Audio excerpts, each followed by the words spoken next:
Hey, salut, écoute, aujourd'hui on revient pour une petite vidéo un petit peu improvisée, un peu spéciale, qui je pense tombe à pic par rapport à la précédente que j'ai faite.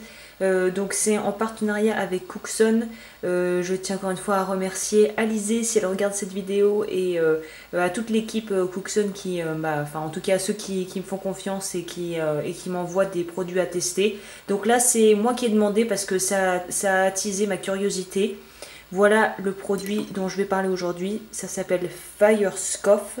Je ne sais pas si c'est une entreprise américaine ou anglaise, britannique qui fait ça, mais c'est un peu un truc qui a l'air assez révolutionnaire quand on lit le descriptif. Donc c'est un flux à souder et à dérocher sans alcool et sans fluor. Donc comme dit mon père quand il veut un petit peu me taquiner, c'est mon côté un peu WWF là, un petit peu Lisa Simpson si tu préfères, où j'aime bien essayer des choses tant qu'à faire qui soient un petit peu plus écologiques et on va dire éco-responsables sur le long terme en tant que, voilà, que créatrice et en tant qu'entrepreneur on va dire. Donc voilà, dans le paquet, on a la notice qui est en anglais, donc qui va clairement te servir à rien si tu ne parles pas anglais, avec les précautions d'emploi qui sont également faites en anglais, rédigées en anglais, donc qui vont te servir absolument à rien. Le truc qui est bien, c'est que par contre, tout est indiqué à l'arrière de la bouteille en français, juste ici. Donc vu que je parle anglais, évidemment, j'ai un petit peu feuilleté ce qu'ils avaient à dire là-dessus. Donc ce qui est génial, c'est que si je devais la faire courte, c'est que ça réduit le temps pour la soudure. Ça sert de collabore, donc en fait ça sert de liant, ça remplace le liant qu'on utilise, le collabore ou le borax en pain qu'on met avant d'ajouter ses paillons. Et ça permet aussi de pouvoir en fait éviter le dérocher. C'est-à-dire que après cette utilisation de ça, non seulement ça sert de flux, mais ça sert aussi à protéger le métal des marques. Ça permet de garder les couleurs d'origine. Par exemple, si tu as fait de l'oxydation au sulfure et que tu veux garder la couleur noire sans que ça parte, ça va te permettre de protéger aussi ton travail et ça va aussi permettre, comme je le disais, de ne pas avoir à dérocher, c'est-à-dire que tu as juste à tremper le travail dans l'eau et après c'est bon normalement et tu n'as plus rien d'autre à faire. Donc la petite, par contre, ça s'utilise de manière différente. C'est pour ça que je te le fais en direct live. Donc là, ce qu'on va faire, c'est que on verra peut-être pas assez bien avec le zoom, mais j'ai dû retailler une bague. Donc là, on va voir comment ça fonctionne pour souder un anneau de bague assez simple. Donc la technique avec ça, c'est qu'il faut d'abord préchauffer la pièce. Il faut la préchauffer à une température de 100 degrés. Tu vas dire, mon Dieu, comment je vais faire pour savoir ça? En fait, la technique là, c'est tu mets une goutte d'eau et en fait, il faut qu'elle puisse s'évaporer. Donc c'est ça qu'ils veulent dire par préchauffer la pièce. Donc on va y aller très gentiment avec le chalumeau. Et en fait, quand le temps que la goutte d'eau se dissolve complètement, voilà, on l'entend même qu'il fait du bruit, c'est que la pièce a été chauffée à la bonne température. Et là, on va ajouter le Firescoff. Donc normalement, on pchit là où on veut protéger le travail. Apparemment, ça marche aussi pour protéger les diamants et les saphirs et les rubis. Donc ça permet de pouvoir souder sans les endommager. Donc c'est ce que vend la brochure. Après, j'ai pas essayé, hein, donc je pourrais pas dire. Ça doit blanchir. Comme tu viens de le voir à l'écran, j'espère que ça a bien pris, ça a bien blanchi. Si ça n'a pas bien blanchi et que le métal reflète encore la lumière, c'est que tu n'en as pas mis assez. Donc c'est non toxique ça, donc tu peux, voilà, les inhalations ça craint pas. Donc là ce que je vais faire, c'est que je vais couper ici, essayer de faire un zoom un petit peu plus focus pour pouvoir te montrer plus en détail comment ça réagit avec le métal. Et là je vais mettre un paillon de soudure moyenne. Bon bah à tout de suite. Donc me revoilà, j'ai essayé donc de faire un zoom un petit peu plus rapproché pour que tu puisses voir ce que ça donne.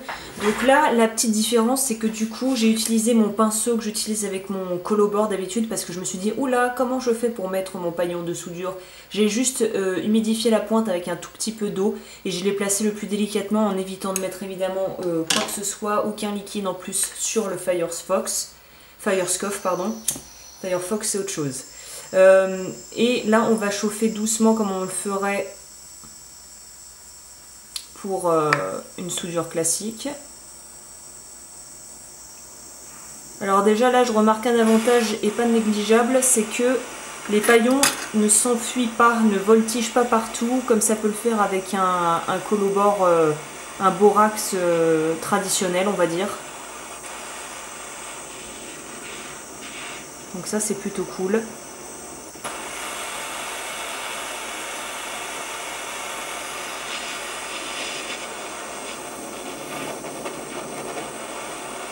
Alors là il bulle, jusque là tout va bien.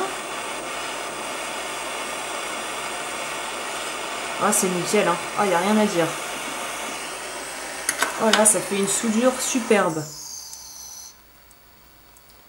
Donc comme tu peux le voir, voilà, la soudure a été faite, nickel, ça a coulé bien comme il faut de tous les côtés, ça s'est bien répandu comme il faut. Et en plus de ça, comme je le disais, je sais pas si on a bien entendu, mais l'avantage majeur de Firescoff, là pour le coup, c'est que les paillons s'en vont pas avec la chaleur, comme ils n'ont pas la même réaction qu'ils peuvent avoir avec le borax traditionnel. Et là, on suit la méthode, normalement, tu as juste à mettre ça dans l'eau froide pour rincer ton travail. Je vais nettoyer ça vite fait avec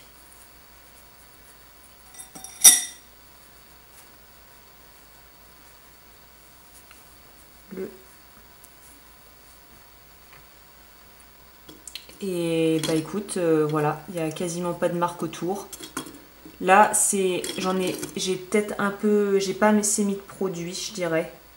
Quoique, en fait, ils disent de mettre ça dans de l'eau tiède, de rincer ça dans de l'eau tiède avec un peu de savon, je crois. Donc là, je l'ai juste trempé dans mon eau normale. Donc je pense qu'on pourra avoir un résultat beaucoup plus clean si l'eau était tiède justement et qu'on rinçait avec un peu de savon.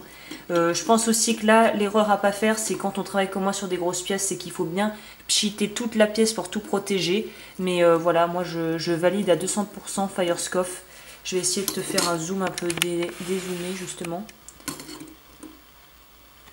C'est vraiment radical. C'est un gain de temps fou, économie de temps, d'énergie, parce qu'il n'y a pas le dérocher, hein, donc du coup tu n'as pas à dérocher. C'est beaucoup plus facile pour la soudure et les paillons, ça se passe beaucoup mieux.